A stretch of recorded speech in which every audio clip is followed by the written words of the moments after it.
Halo, jumpa kembali dengan saya, Pendeta Chandra Gunawan. Hari ini kita akan kembali mendiskusikan beberapa satu teks firman Tuhan yang mungkin bagi sebagian orang tidak cukup mudah untuk dipahami, dan untuk sebagian orang barangkali teks ini masih menjadi sebuah misteri.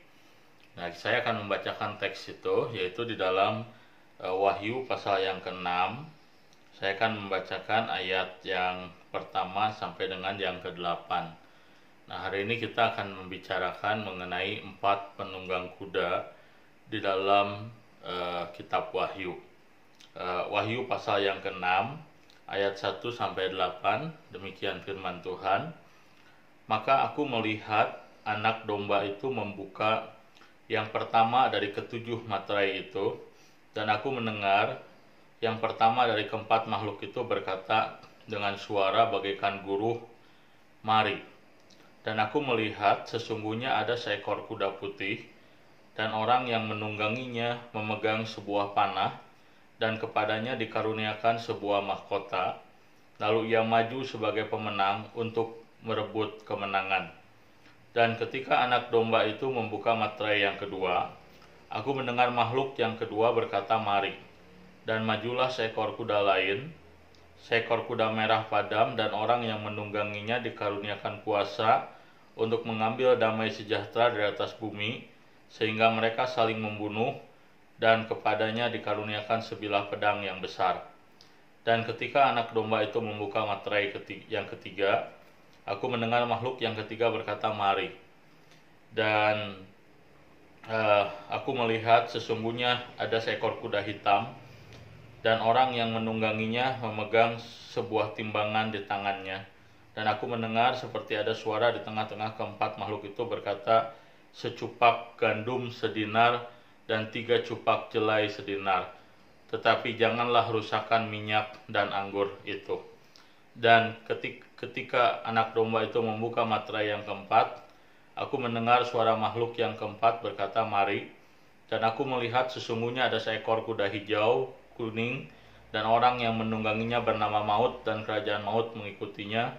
Dan kepada mereka diberikan kuasa atas 1/4 dari bumi untuk membunuh dengan pedang, dan dengan kelaparan, dengan sampar, dan dengan binatang-binatang buas yang di bumi. Nah, demikianlah firman Tuhan. Nah, jadi sebagian orang memandang bahwa keempat kitab dalam kitab Wahyu, keempat kuda yang digambarkan menyimpan misteri mengenai apa yang akan terjadi di akhir zaman. Nah, hari ini kita akan mencoba memikirkan bagaimana seharusnya teks firman Tuhan ini dipahami. Nah, jadi ketika dikatakan oleh Alkitab, anak domba itu menunjuk kepada Tuhan Yesus, dia membuka materai. Maka ketika materai yang pertama dibuka, maka di sana nampak dikatakan seekor kuda putih, dan orang yang menungganginya memegang sebuah panah, dan kepadanya dikaruniakan sebuah mahkota. Nah, untuk memahami penunggang kuda putih kita tidak mudah, karena para ahli di sini tidak sepakat. Sebagian orang percaya bahwa penunggang kuda putih menunjuk kepada Mesias, tetapi kebanyakan ahli percaya bahwa penunggang kuda putih ini menunjuk kepada antikristus atau penyesatan. Nah, jadi digambarkan oleh penulis kitab Wahyu bahwa kuda putih ini penunggangnya menggunakan mahkota, dan dia memegang panah, dan dia dikatakan juga maju sebagai pemenang untuk merebut kemenangan. Nah, jadi waktu dia menggunakan mahkota, jelas sekali dia menggambarkan dirinya sebagai seorang raja.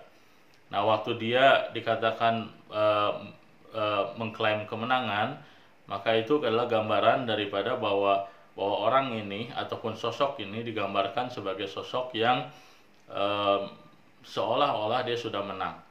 Nah, jadi waktu kita melihat gambaran ini, maka gambaran ini sesungguhnya bisa menunjuk kepada sebuah metafora mengenai sosok antikristus yang kemudian muncul, ataupun sosok penyesat yang kemudian muncul, yang menggambarkan dirinya seolah-olah dia adalah seorang Mesias. Itulah sebabnya digambarkan dia menggunakan mahkota, dan seolah-olah digambarkan bahwa dia telah berhasil menaklukkan ataupun dia telah berhasil melakukan apa yang menjadi misinya. Nah, jadi kalau kita memperhatikan penunggang kuda yang pertama ataupun gambaran kuda putih ini menunjuk kepada sebuah proses penyesatan, atau ini menunjuk kepada sebuah penyesatan yang akan terjadi ketika Tuhan membuka materai ataupun rahasia daripada akhir zaman. Nah, jadi kuda putih ini menggambarkan penyesatan. Nah, sedangkan sedangkan di dalam ayat yang ketiga dikatakan anak domba itu membuka materai yang kedua. Ya, ketika materai yang kedua dibuka, maka majulah seekor kuda yang lain berwarna merah padam, dan orang yang menungganginya dikuasai mengambil damai di bumi sehingga mereka saling membunuh. Nah, maka gambaran yang hendak dibicarakan di dalam bagian ini ataupun gambaran daripada kuda berwarna merah padam ini menunjuk kepada apa? Ini menunjuk kepada peperangan yang terjadi di muka bumi, karena dikatakan di sini bahwa penunggangnya dikatakan mengambil damai di bumi sehingga manusia saling membunuh, dan dia dikaruniakan sebilah pedang yang besar. Nah, sebilah pedang yang besar tentu saja gambaran pedang selalu menunjukkan kepada peperangan. Nah, jadi penulis kitab Wahyu dia memperlihatkan bahwa ketika materai pertama dibuka, muncul seekor kuda putih dengan penunggangnya mengklaim dirinya sebagai Mesias, dan ini menunjukkan bahwa ada di sana penyesatan. Dan ketika materai kedua dibuka, ada kuda berwarna merah padam, ini menggambarkan peperangan. Dan materai yang ketiga dibicarakan dalam ayat yang kelima, dan ketika anak domba itu membuka materai ketiga, maka dikatakan, aku melihat sesungguhnya ada seekor kuda hitam, dan orang yang menungganginya memegang sebuah timbangan di tangannya. Dan aku berkata, seperti ada suara di tengah-tengah keempat makhluk itu, secupak gandum sedinar, 3 cupak jelai sedinar.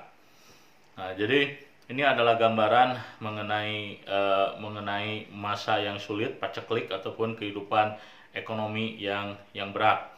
Nah, jadi di sini digambarkan kurang lebih masa kelaparan, masa kesulitan.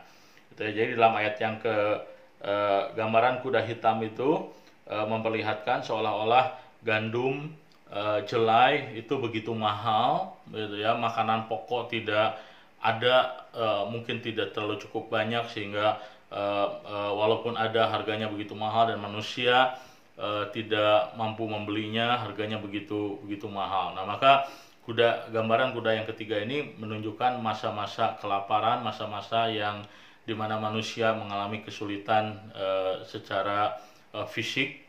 Dan materai yang keempat dikatakan dalam ayat yang ketujuh, anak domba itu membuka materai yang keempat, dan dikatakan, aku melihat sesungguhnya ada seekor kuda hijau, kuning, dan orang menungganginya bernama Maut, dan kerajaan maut mengikutinya. Dan kepada mereka diberikan kuasa atas 1/4 dari bumi untuk membunuh dengan pedang, dengan kelaparan, dengan sampar, dengan binatang-binatang buas yang ada di bumi. Nah, materai yang keempat ini ketika dibuka ada gambaran kuda hijau kuning. Ini adalah gambaran daripada bencana yang terjadi di muka bumi. Maka dikatakan ketika kuda hijau ini tampil ke muka, maka 1/4 penduduk bumi mati, baik dengan kelaparan, baik dengan sampar, dengan penyakit, ataupun dengan bencana-bencana alam lainnya. Nah, jadi kita melihat bahwa keempat kuda yang dibicarakan di dalam kitab Wahyu sesungguhnya menggambarkan empat ciri, 4 tanda daripada akhir zaman, yaitu penyesatan, lalu juga peperangan, masa kelaparan, dan juga bencana alam. Nah, sesungguhnya 4 hal yang dibicarakan dalam kitab Wahyu yang dilukiskan dengan keempat kuda ini sesungguhnya adalah juga gambaran-gambaran yang juga dibicarakan Tuhan Yesus ketika dia berbicara tentang akhir zaman di dalam Matius pasal yang ke-24. Nah, maka sesungguhnya waktu kita membaca 4 gambaran penunggang kuda, kita harus melihat bahwa 4 penggambaran ini sesungguhnya tidak berbeda dengan apa yang Tuhan Yesus juga sampaikan mengenai tanda-tanda di akhir zaman. Nah, hanya persoalannya adalah bagaimana kita memahami keempat tanda daripada akhir zaman ini. Nah, kesalahan daripada sebagian orang-orang Kristen waktu membaca 4 tanda ini adalah keempat tanda ini dipahami secara kronologis, di mana mereka percaya setelah tanda pertama dilanjutkan tanda kedua, tanda ketiga, dan tanda keempat barulah akhir zaman. Nah, jadi banyak orang kemudian percaya bahwa setelah era penyesatan akan ada era, misalnya saja disebut sebagai era peperangan, dan setelah era peperangan ada era kelaparan, setelah era kelaparan ada era bencana, baru Tuhan datang. Nah, cara membaca kitab Wahyu tidak demikian. Nah, jadi demikian juga waktu kita membaca pesan ataupun tulisan Tuhan Yesus mengenai akhir zaman, kita juga tidak membaca secara kronologis, di mana satu tanda berlanjut kepada tanda yang lain. Nah, jika demikian, bagaimana membaca kitab Wahyu dan juga nubuatan Yesus mengenai akhir zaman? Nah, kita harus membacanya seperti sebuah piramida, atau kita membacanya seperti kalau kita melihat misalnya sebuah piramid, di sana ada banyak sisi, itu ya, ada seperti prisma misalnya, ada beberapa sisi, dan setiap sisi semakin menjorok ke atas menuju kepada klimaksnya. Nah, jadi waktu kita membaca keempat penunggang kuda dalam kitab Wahyu itu tidak dibaca secara kronologis, tapi dibaca sebagai 4 sisi dari ciri-ciri akhir zaman. Nah, jadi menjelang Tuhan Yesus datang yang kedua kali, 4 hal yang dibicarakan akan terjadi, yaitu apa? Bahwa penyesatan akan terjadi.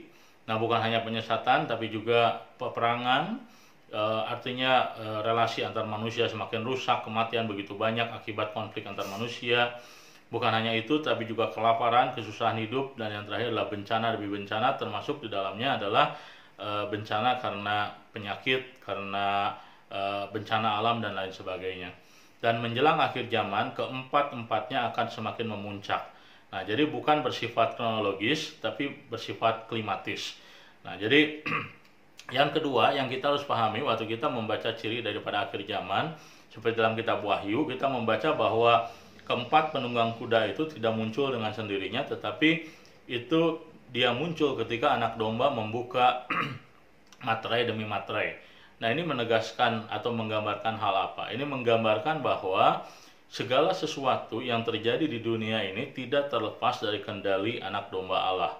Artinya apa? Artinya keempat penunggang kuda yang digambarkan dalam kitab Wahyu, memang mereka ketika mereka menjadi tanda dari akhir zaman, tetapi mereka tidak berjalan tanpa kendali daripada Tuhan.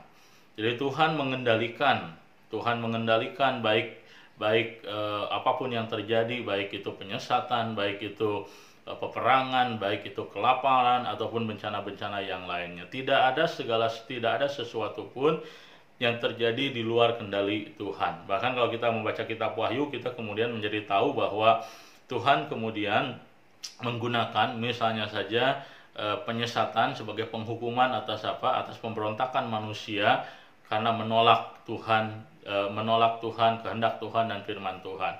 Nah, jadi penting sekali waktu kita membaca kitab Wahyu, bukan hanya kita tertarik dengan berbagai misteri yang diungkapkan di dalamnya, tetapi kita harus memahami bahwa kitab Wahyu sesungguhnya kitab yang dituliskan untuk menolong kita mengerti bahwa di balik segala sesuatu yang terjadi di tengah-tengah tanda-tanda akhir zaman, ada tangan Tuhan yang mengontrol segala sesuatu.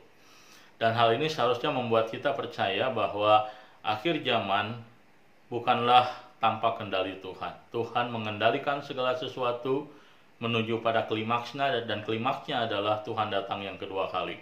Dan ketika Tuhan datang yang kedua kali, apa yang akan terjadi? Setiap orang yang percaya kepada Tuhan, mereka akan bersama-sama dengan Tuhan memerintah dunia ini. Kita akan bersama-sama dengan Tuhan tinggal dalam langit dan bumi yang baru, tapi mereka yang tidak percaya, mereka akan berhadapan dengan penghukuman.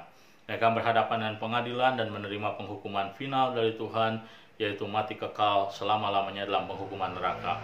Saya berdoa pelajaran hari ini dapat menjadi berkat bagi pendengar sekalian, dan sampai bertemu dalam pembahasan selanjutnya. Tuhan memberkati.